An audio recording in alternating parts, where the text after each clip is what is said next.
Estamos de volta com o programa O Divã de André Kepp. E olha o tema de hoje. O mundo não vai acabar. Poxa, você está afirmando categoricamente isso? Estou. O mundo não vai acabar. Eu vou fazer uma rápida apresentação minha. Eu sou doutor em Psicologia Social pela USP, mestre em Psicossomática pela PUC, psicólogo e psicanalista. Bom, existe muito medo na atualidade que estejamos próximos do fim do mundo, próximos do fim da humanidade, próximos do fim dos tempos na Terra. Então, muitas pessoas têm esse receio, desse jeito o mundo vai acabar mesmo, né?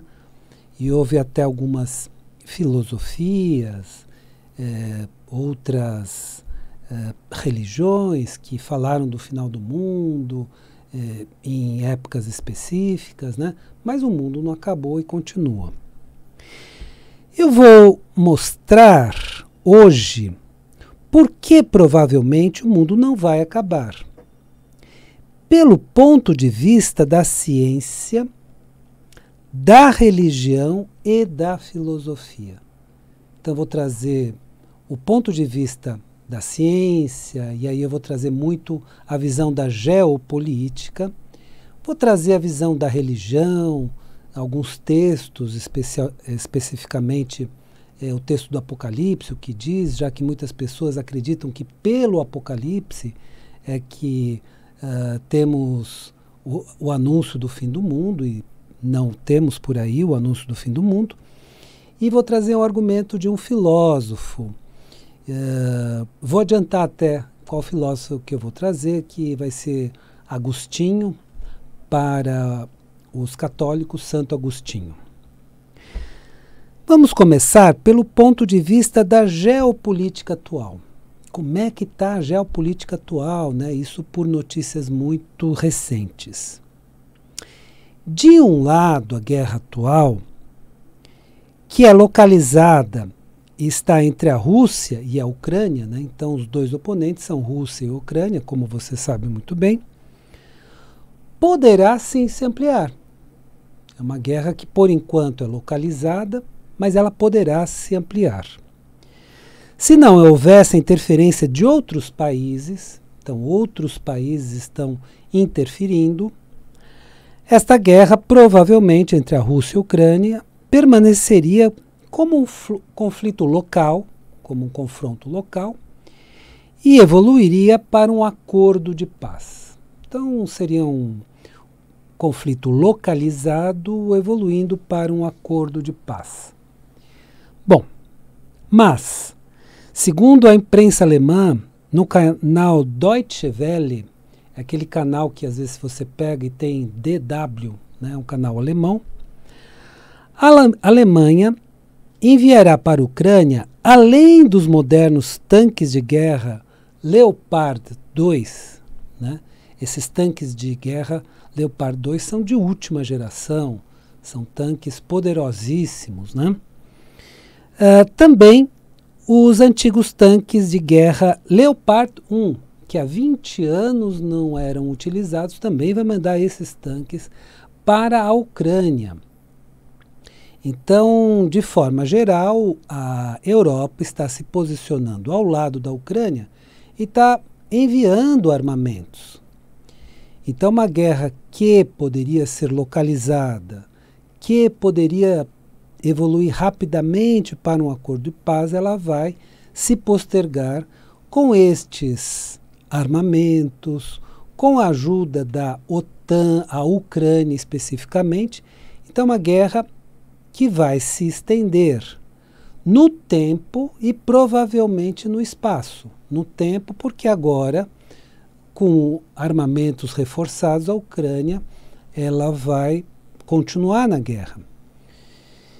E com a ajuda da Alemanha, especificamente, e talvez alguns outros países europeus que estão se posicionando, a Polônia, por exemplo, então com a ajuda desses países a guerra pode se estender para a Europa. Sendo assim, a guerra atual poderá se estender para o continente europeu e a Rússia poderá convocar a China como sua aliada. Então vocês imaginam o poder bélico de Rússia e China contra esse poder bélico que atualmente é da Ucrânia, mas está envolvendo a Alemanha e outros países europeus, e mais a OTAN. O que é a OTAN? É a organização do Tratado do Atlântico Norte. Atlântico Norte, como você sabe, banha tanto a Europa quanto os Estados Unidos. Então, a OTAN tem como grande elemento, né, os Estados Unidos. Então, é uma guerra que está ganhando contornos de uma guerra mundial, sim, né? E terá como continente principal, provavelmente, pelo desenrolar de tudo, a Europa. Novamente a Europa.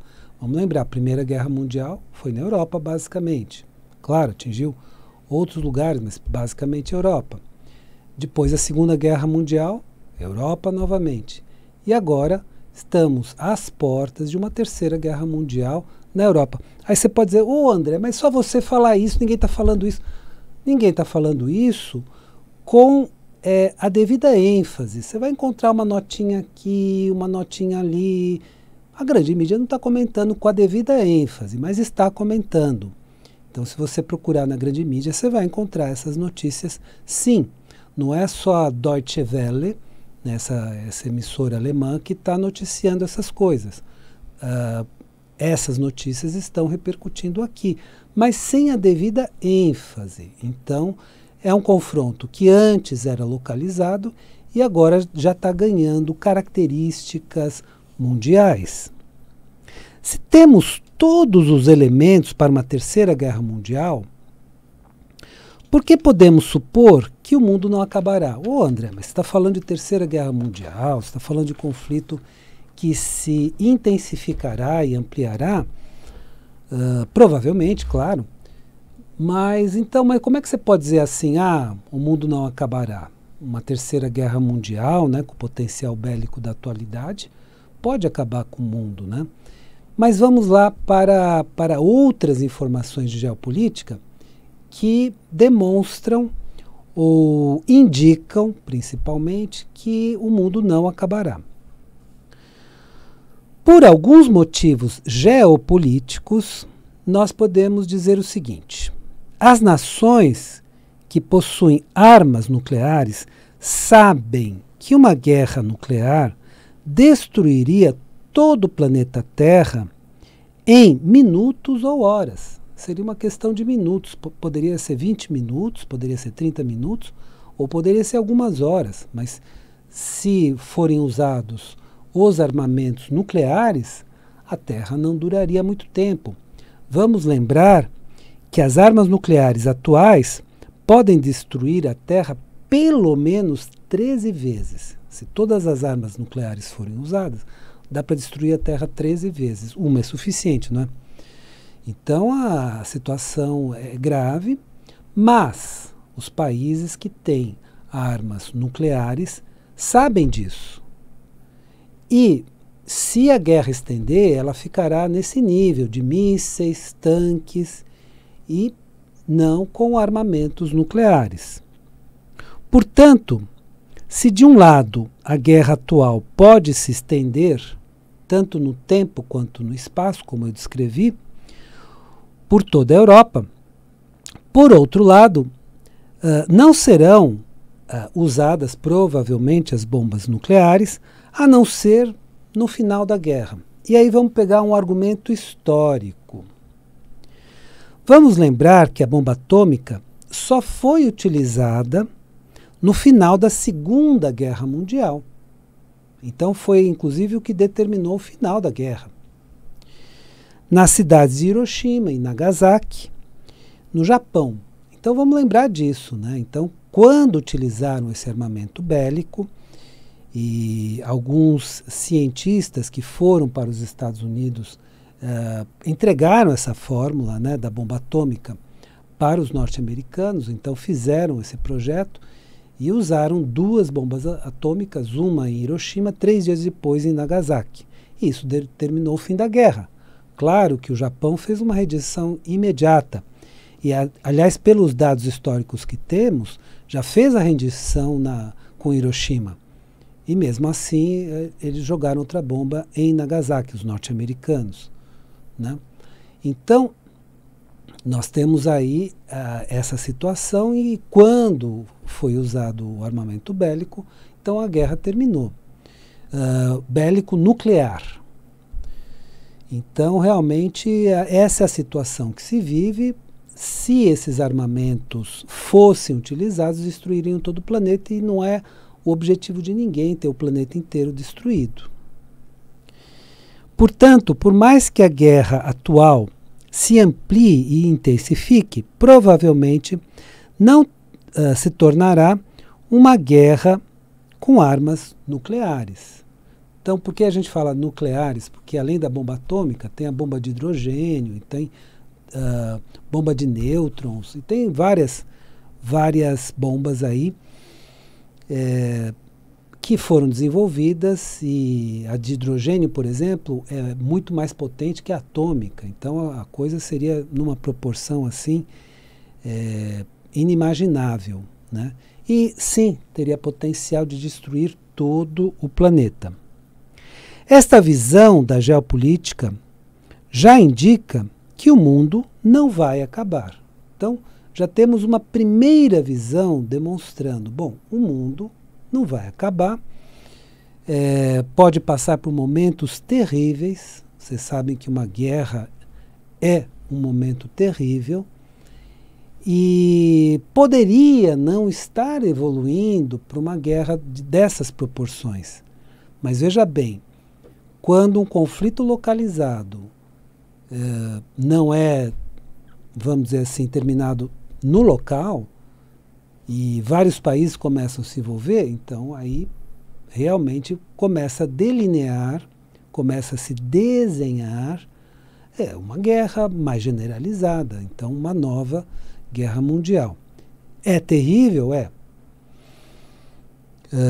Talvez nós aqui no Brasil não seremos tão atingidos, mas provavelmente a Europa será muito atingida. E tudo isso, infelizmente. Eu quero muito estar errado. Eu quero muito, muito, muito estar errado. Mas, infelizmente, é como as coisas estão se delineando. Em geopolítica, não é a nossa vontade que funciona. É como as coisas vão se desenhando, né? Infelizmente. Neste momento, algumas pessoas religiosas podem dizer assim: mas André, você está falando que o mundo não vai acabar? Por que a Bíblia fala do fim dos tempos? Por que a Bíblia fala isso? Então, ela está errada? Não. Vamos entender o que ela quer dizer com isso, né? Sim, o texto bíblico menciona o fim dos tempos várias vezes. Mas vamos entender isso por uma nova visão, uma nova forma de enxergar essa questão. Podemos entender que é o fim dos tempos conhecidos. Então, é o fim dos tempos que nós conhecemos, para o surgimento de novos tempos. Para surgirem novos tempos, evidentemente. O Apocalipse fala dessa transição e o fim dos tempos conhecidos para novos tempos, da seguinte forma. Então, como ela se refere, porque essas referências, né, nos textos bíblicos vêm anteriormente, vêm desde Daniel, né, do Antigo Testamento, né, do que a cultura judaica chama de Torá, né? Então, Daniel já falava disso. E vários outros, né, já previam todos esses fatos. E também no texto de Jesus Cristo, especificamente Mateus, outros textos do Novo Testamento, mas vamos ver o que Apocalipse fala, já que quando se fala essa palavra, todo mundo acha que é fim do mundo, e não é. Olha aí. Num trecho diz o seguinte: e vi um céu novo e uma terra nova, porque o primeiro céu e a primeira terra se foram e o mar já não é. Isso é Apocalipse, capítulo 21, versículo 1. Então vou repetir. E vi um céu novo e uma terra nova, porque o primeiro céu e a primeira terra se foram, e o mar já não é.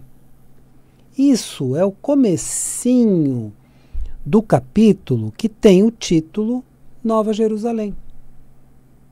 Então, os tempos antigos acabam e novos tempos surgem. Então, o que o Apocalipse fala em continuidade. Não fala que o mundo vai acabar, mas fala numa continuidade.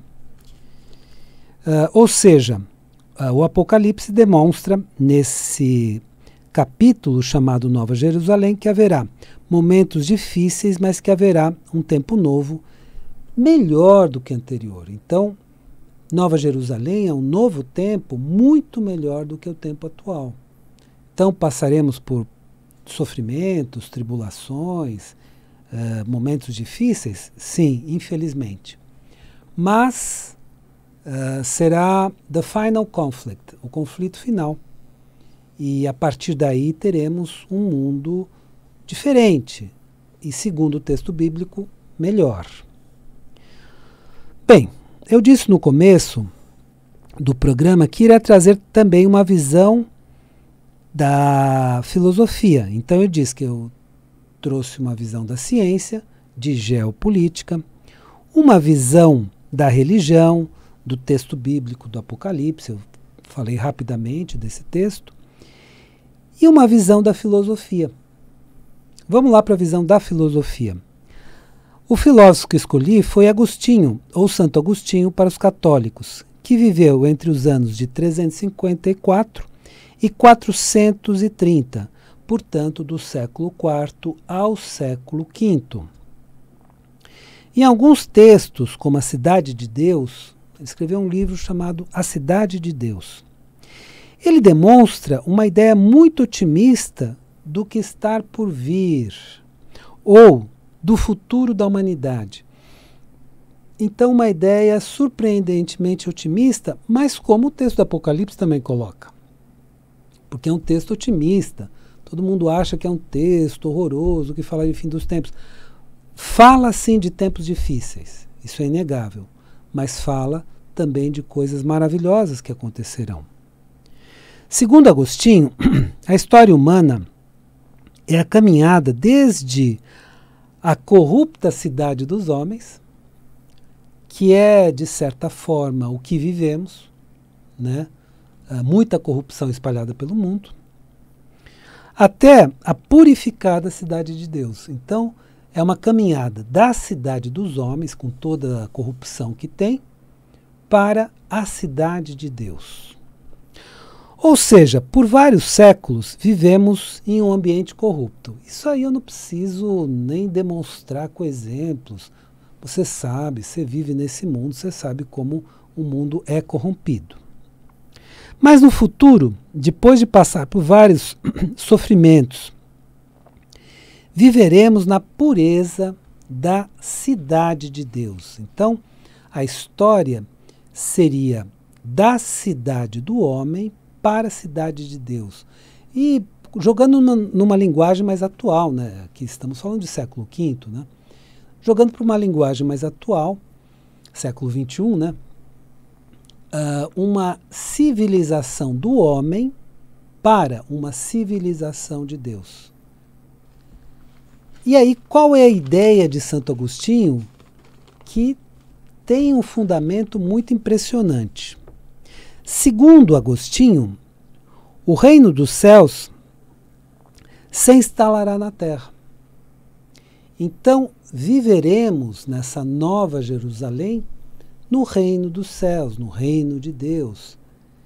Então, é isso que será instalado na terra. Aí você pode dizer assim, não, mas isso é impossível, isso não é possível. Bom, pelo nosso raciocínio humano, pela nossa lógica humana, pelo logos humano, não. Se fosse um planejamento apenas nosso, não. Agora, pelo nous é a inteligência suprema, é uma inteligência maior. Quem concebeu esse termo foi Plotino. E Plotino, século III, né? E Plotino, ele falava que existe uma inteligência maior. Então, pela inteligência maior, as coisas são possíveis. Pela nossa humana, seria praticamente impossível. Fazer uma transição planetária para um mundo melhor seria praticamente impossível a partir da situação atual humana. Então, nós humanos não conseguiríamos.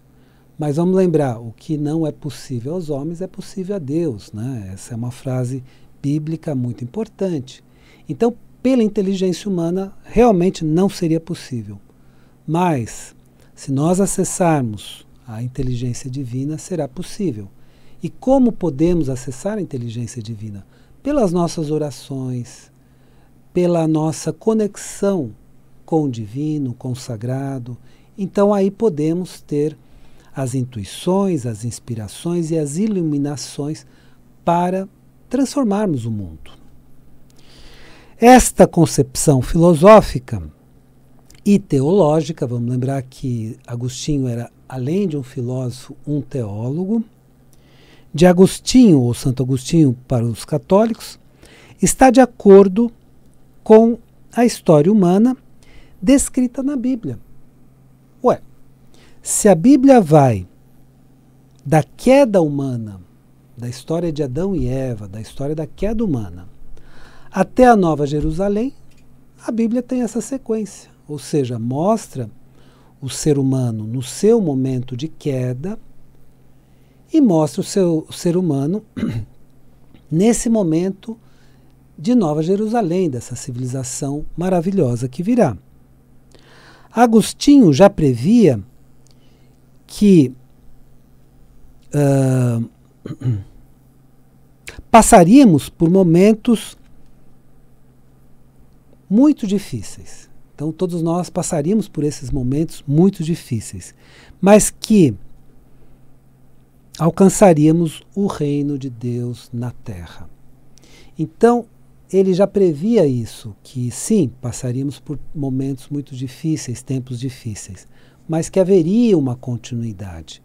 Então, eu trouxe um argumento da geopolítica, da ciência da geopolítica, eu trouxe um argumento da religião, baseado em Apocalipse, e um argumento da filosofia, baseado em Agostinho. E entendo que esses três argumentos são muito importantes para uma reflexão. Quer dizer, o que eu estou propondo é uma reflexão. E a partir dessa reflexão podemos ter uma esperança de um mundo melhor. Espero que o programa de hoje tenha sido interessante para você. E lembre-se, a vida é sabedoria. A cada momento entenda o seu significado. Eu desejo uma excelente semana para você e até a semana que vem.